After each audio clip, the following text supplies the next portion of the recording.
Welcome into the Thunder basketball universe presented by COOP Ale Works. We're not in our studio, as you can tell if you're watching us on YouTube. That's because we're coming to you on the road. We are live from the 6th Canada, Toronto, hometown of Shai Alexander. The Thunder plays against the Raptors tomorrow on Wednesday. We're recording this on Tuesday, December 7th, and we have a lot to talk about because the team just came from a road trip in Detroit with a massive comeback victory. All of that, we got a lot to talk about, so let's get right to it. Nick Gallo, we are literally chilling in Canada right now. Yes, frigid temperatures did not get any better from Detroit to Toronto, about the same in terms of the cold, but that didn't stop us from hitting the ground. As soon as we got here, the guys, we went to practice at 10 this morning. It was a fun day just seeing the guys. The practice facility for the Raptors is inside the arena where both the Raptors and the Toronto Maple Leafs play. So as we were hanging out, waiting to get into practice, the Maple Leafs and then the Columbus Blue Jackets were actually out having their morning skate this morning inside the building. So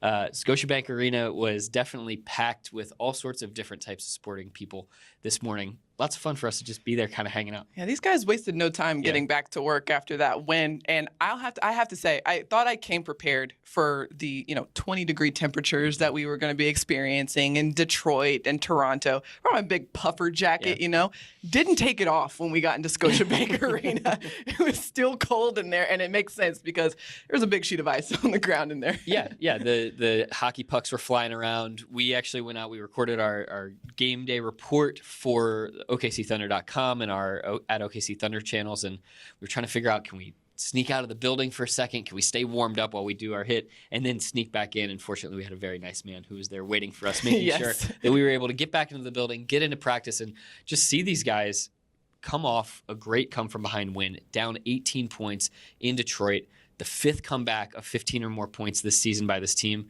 and yet they're on the court, high intensity, getting through those drills, and really a lot of lively energy on the court. There's also, before we get too deep into that, there's one more thing.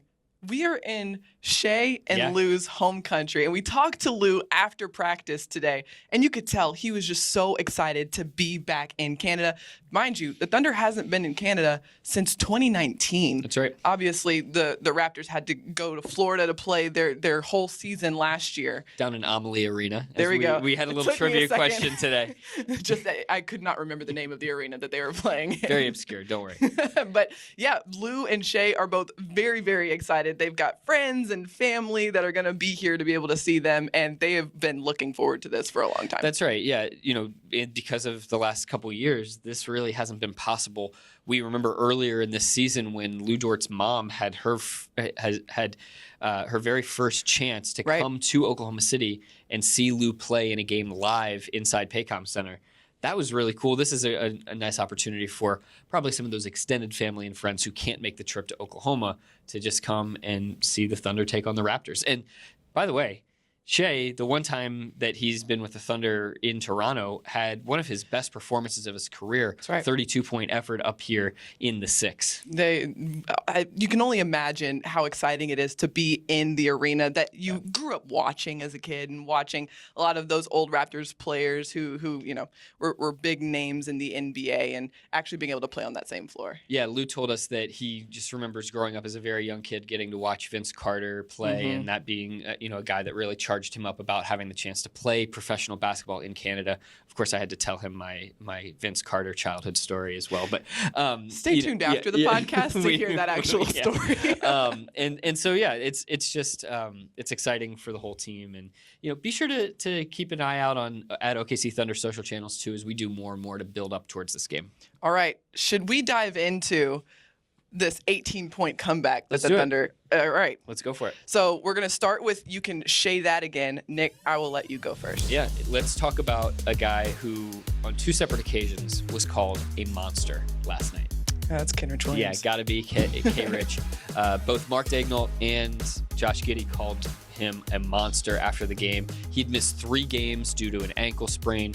Actually, those 3 days off that the Thunder had between the rough Memphis loss and this game in Detroit, that did wonders for Kenrich to be able to just get back and get healthy.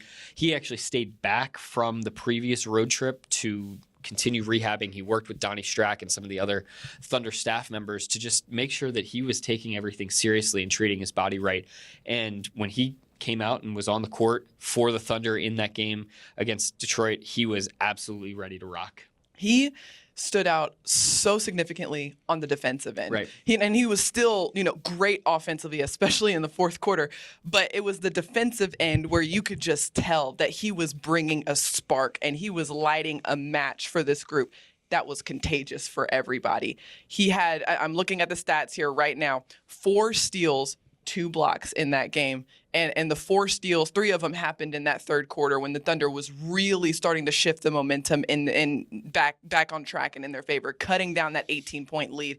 And in that third quarter, the Thunder only held Detroit to just 18 points. Wow. And that's the defense from not just Kenrich Williams, but Darius Bazley as well, who we'll talk about a little bit later.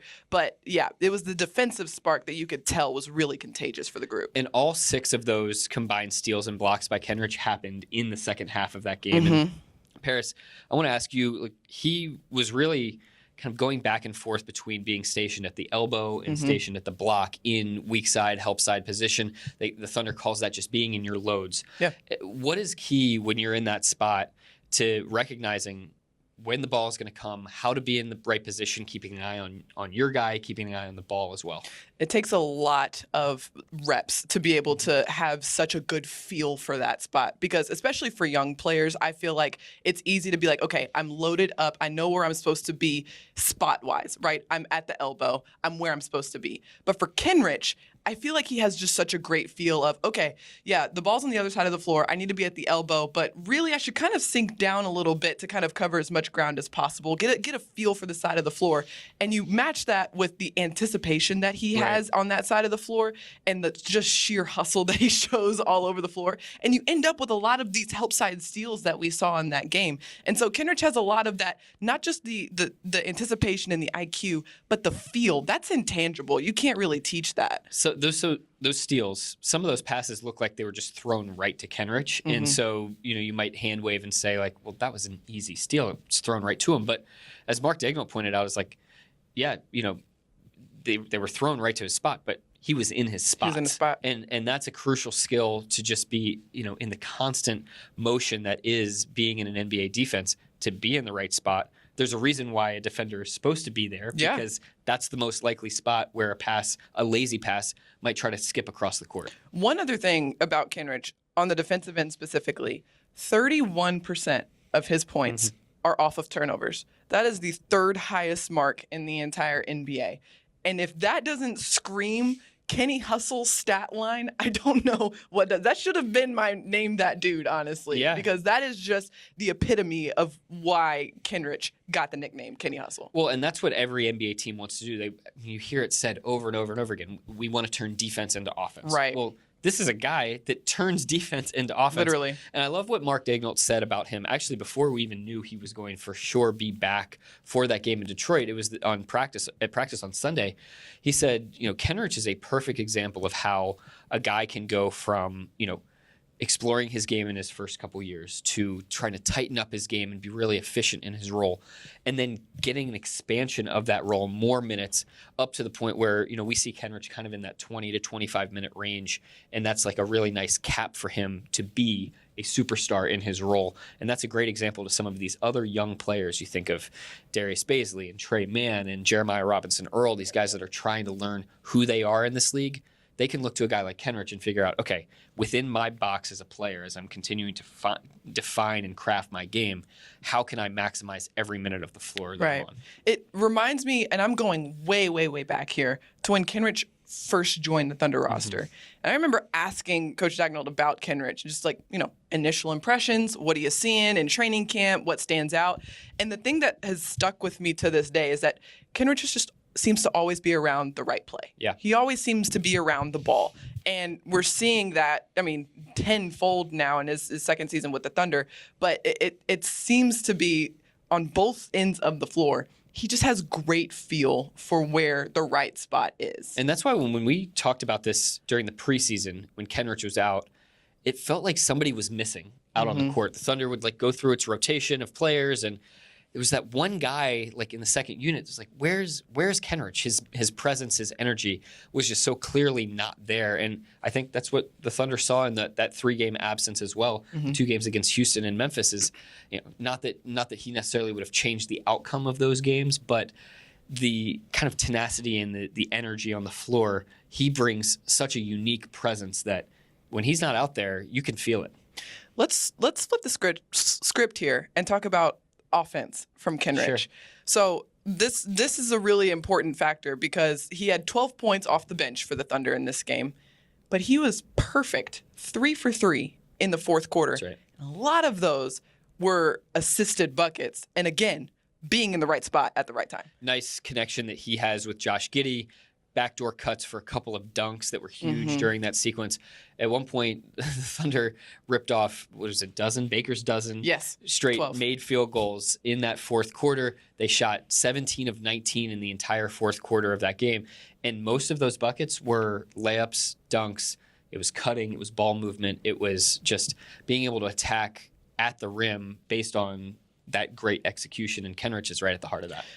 Execution was the name of the game in that fourth quarter, and especially when the Thunder were right at the door of making the comeback. They were down, I believe, 5 points, and there was a timeout. Coach Dagnall mentioned this to us after the game, and he said, my main message at that point was just execution. And for a guy like Kenrich who has great feel, who's also a veteran player, and has been in the league now for a little bit, it's just a great guy to have out there on the floor if that's what you're trying to do. No doubt about it. All right, Paris, hit us with your shade that again. Sorry, I have like 5 tabs open right now, shuffling between stat sheets It's reporter life. Don't worry, we got it figured out. Also, forgive us. We went through customs last night. We had to go through and get our passports checked and all that good stuff. So, but we're hanging in there. Yeah, we're here with you.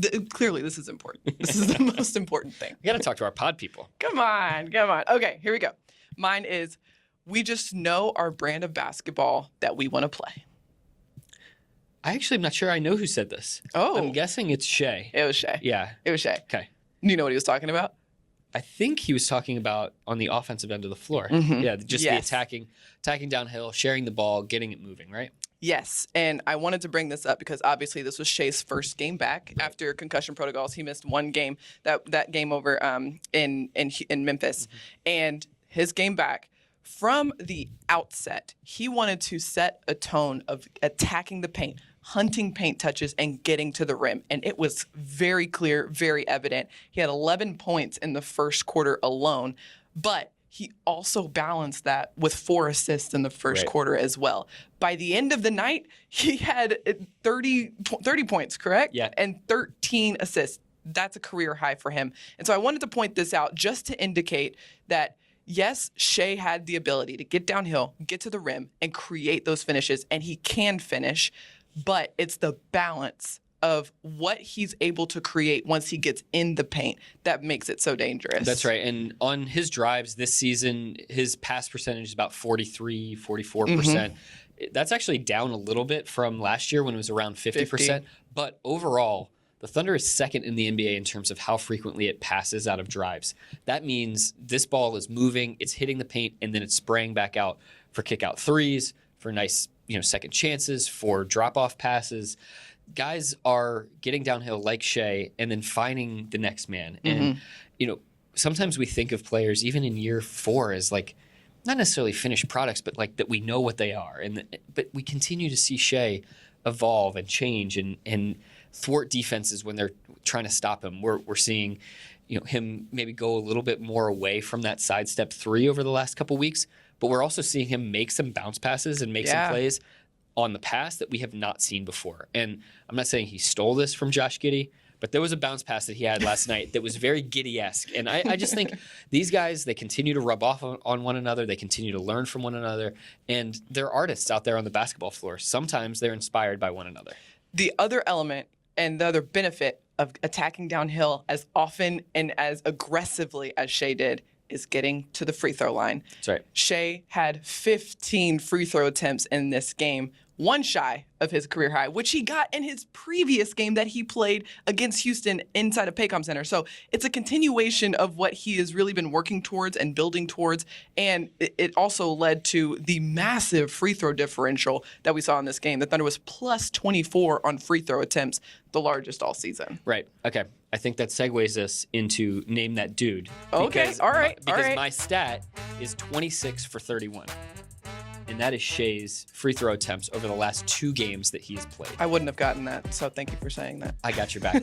So this is obviously something that's huge in terms of Shai's game. I remember when he first came to the Thunder, one of the very first things that he told me in a press conference setting was the elite players in this league, they get to the free throw line. Yep. And Shai has been sort of hovering in that top 25 category. Last year, he was 12th or 13th, I think, in free throw attempts per game. That number's fallen back a little bit this season, but when you put together 2 performances in a row where you're up above 15 free throw attempts, that's you're gonna jump up that ladder. I've not checked out his overall numbers yet. Haven't had time to do that, but I promise you we'll get those figures for you. He's got to be in the top 20 for sure by now. So just continuing to put pressure on the defense and scoring efficiently, that will really help the Thunder's overall offensive efficiency and rating if Shai's getting the free throw line with that frequency. The thing that stands out to me in this regard when it comes to the getting to the free throw line, especially this last game, Detroit's a very physical team. Detroit is a young team. They're a scrappy team. And so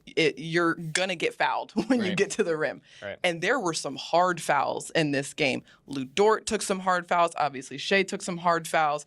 And even in the previous game that Shai played against Houston, that's when he sustained the concussion. Right. And yet, that didn't deter either Shai or any of the guys from attacking hard to the paint and to the rim. Just from a player perspective, mentally knowing that I've gotten knocked down really hard once when I got to the rim. It's like when a big sets a really tough screen and it's a tone setting screen, right? Like, okay, you're going to want to not, Yeah, you're going to want to avoid this from now. There was no phase. There was no nothing. Just they still attacked hard and tried to get to the paint. I remember a one-liner Shai told me once when I asked him about this years ago when he was continuing kind of getting knocked down and I said, what does it take mentally for you to be able to like pop right back up? And he said, well, if I don't get up, I don't get to play basketball. And I love playing basketball. Sometimes it's that simple. Right. It's like, if I got to get up so that I can play basketball. The alternative is not playing. And it just goes to show, like, his love for the game and his want to is unbelievable. And so when you think overall about the Thunder as well, massive free throw differential in the game, as you said, one of the top 6-7 free throw differentials in the league for the Thunder so far this season. That is something that in order to maintain some offensive efficiency, when you've got such a young team that's still learning how to play, that's still finding that range on the jump shot from behind the three-point arc, that's a different length than it is in college. That's going to be critical to just manufacture those. What did Mark call them? Grimy points. Yep, grimy points. That's right. Yep, especially when the shot's not falling, you have to have ways to keep the scoreboard moving. Okay. Consistency at the free throw line. Name Way to your do dude. that. 11 points, 4 for 4 from the field, including 3 from 3 from the 3-point line, and 2 steals. If I answer this, I'll be cheating because I asked you for clarification yeah, that's right. earlier. I So forgot. just tell the good people out there. I know you all are guessing at home, but Paris is going to reveal the answer to you right now. 3, 2, 1. The answer is Dort in the fourth quarter against Detroit. Yeah. He is one of several Thunder players who went perfect from the field in that fourth quarter. And this was just an indication of just the onslaught of offensive firepower that the Thunder just unleashed in that fourth quarter. Obviously, 12 straight buckets made to start the frame, but they weren't done there. They finished 17 of 19 from the field in that frame, outscored Detroit 42-22 to just completely put the clamps on the game and win it all. So, and I point out Dort here because he went perfect from the 3-point line. And Nick, what's his streak up to now? What's the 37 games now for Lu with at least one made 3-point attempt. He made 5 last night against Detroit. This is a guy that's becoming a prolific jump shooter, which is not something that you would have said about him in any respect when he first entered the league. It's just, he is such a, I know we're like, say this every single episode, but he is such an incredible example of player development and how you can't judge a book by its cover when you Right. first see an NBA player, because there are so many more layers to their game that are just waiting to be unpacked. And while it is impressive, and I even hesitated putting this stat in here because nobody on the Thunder roster, you will not find a single person batting an eye in surprise by what Lu showed in this game. Not a single person.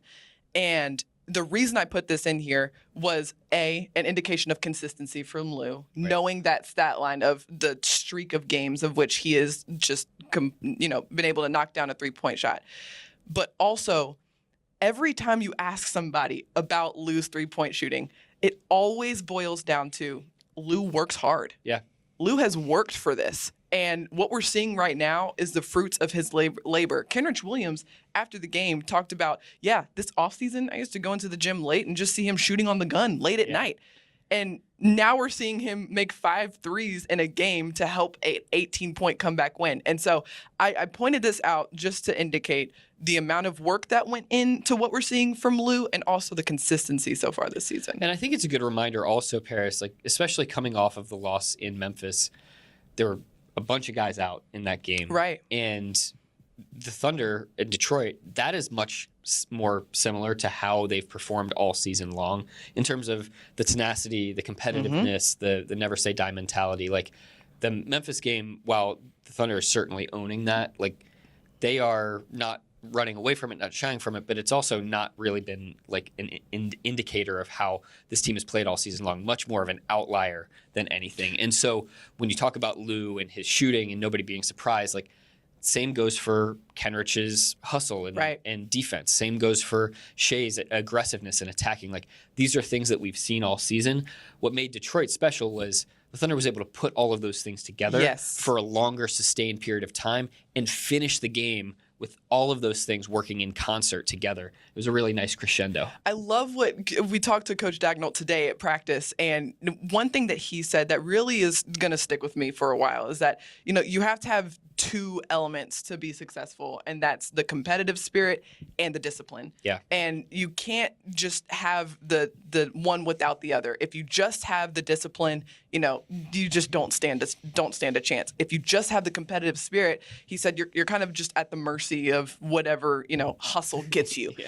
And so really the successful teams are able to combine both of them, and that's exactly what the Thunder was able to do in Detroit. They showed a lot of discipline on both ends of the floor, but also that competitive fire that they're known for that has led to a lot of close games and a lot of really competitive games was on full display. And we've talked all season about the 0-0 mentality, and I thought Mark really did a nice job of inverting what maybe the outside perception would have been, that it was, this Herculean effort maybe to get back to 0-0 after the loss to Memphis. He flipped it the other direction and said, actually, a situation like the one the Thunder is heading into, going to play Toronto on Wednesday, coming off of a really exhilarating win on the road, that getting back to 0-0 for that in what will be kind of an emotional game probably for Shai and Lu being back home, the one time that they're here, like everybody getting to a 0-0 place of not being distracted, not thinking about what happened in the last game, that's going to be more difficult after success. And where that mantra of 0-0 came from was out of a place of strength when this Thunder team was one of the best in the league. And so being able to apply those lessons on both ends of the spectrum is really important. Absolutely. Well, we're going to take a short break here, and we'll be right back after this. COOP Ale Works is the proud sponsor of Thunder Basketball Universe. Brewers of the fan favorites F5 IPA and 99-calorie Ice Chest IPA. You'll find those and many more COOP beers at retailers across Oklahoma. Learn more at CoopAleWorks.com.